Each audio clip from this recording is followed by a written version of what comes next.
Good morning, ladies and gentlemen, and welcome to another edition of What's in the Bible. We are now in our, the fourth week of Shelter in Place. That's right, Barry. I'm sure glad I got sheltered in place here with you. In the studio. I like That's this. Great. At any rate, I think we need to get back to the book of Samuel for our program. We left off talking about Samuel and all that happened in 1 Samuel, didn't we? Sunday school lady, can you fill us in with a recap of all that's happened so far? Oh, sure, Barry. We started out the book of 1 Samuel, where we saw a lady named Hannah, who had no children, but really wanted one. So she prayed and begged God to give her a baby boy. She said if God would give her a son, she would give him back to God. And that's exactly what she did. God answered her prayer and gave her a son. His name was Samuel, which means lent to the Lord. But when he was old enough, she brought him to the temple, where she left him to serve God the rest of his life. Back to you, Barry. Thank you, Sunday school lady. That was great. Yeah, that was really good.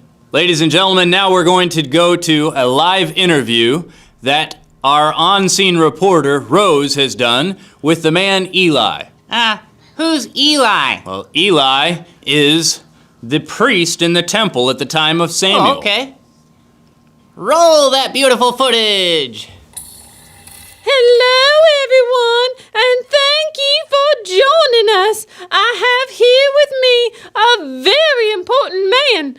His name is Mr. Eli. Mr. Eli, you are the high priest of the temple. Is that right? Yes, that would be a correct statement. Our sources have been telling us that you have a new boy in the temple working with you. Now, is that correct? Oh, yes, that's quite right. A great young man. He's always obeys. Good little kid, you know, unlike my own boys, Hophni and Phineas.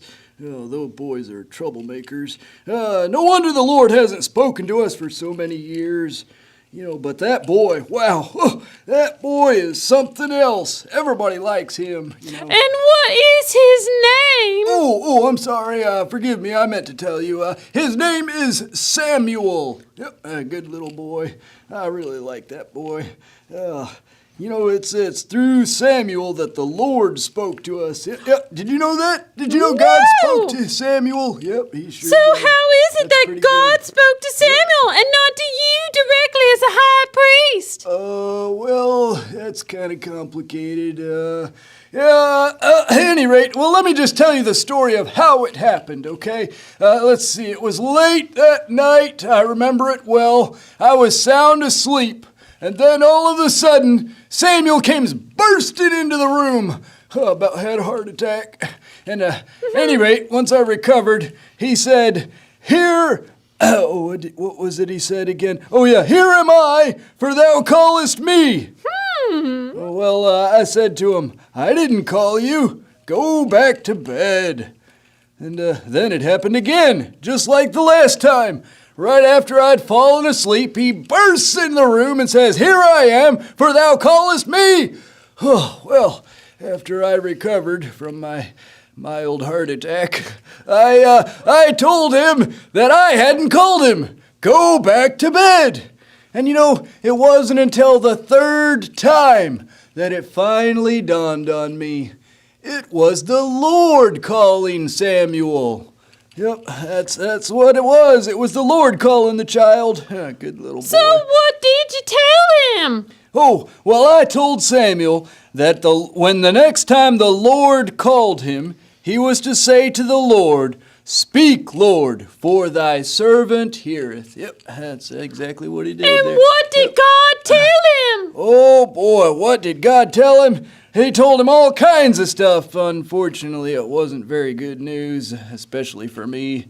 and my boys. Well, I'm not going to tell you what it was because, it would make your ears tingle. Yeah, definitely it'd make your ears tingle. But it was pretty amazing that God talked to Samuel, and Samuel listened, and, well, good little boy. I sure like that boy, Samuel. All right, well, thank you, Eli, for telling us about what happened in the temple. We will have to talk with you again sometime. Okay. And back to you, Barry. Thank you, ma'am. Bye, everyone. Thank you, Rose. That was a great interview. I hear the voice of God. I heard the voice of God last night. You did, Hugh? Yeah, I heard the voice of God say, you were gonna give me a new TV! That's the most ridiculous thing I've ever heard. Well, it was worth a shot. God doesn't talk to us in dreams anymore, or in an audible voice. He talks to us through the Word of God. You mean the Bible? We read the Bible, and every time we read the Bible, that's God talking to us. Wow. Well, ladies and gentlemen, we're out of time. We'll see you all right here next time for another edition of What's in the Bible? I can't believe you would actually say that, Hugh. What a terrible thing.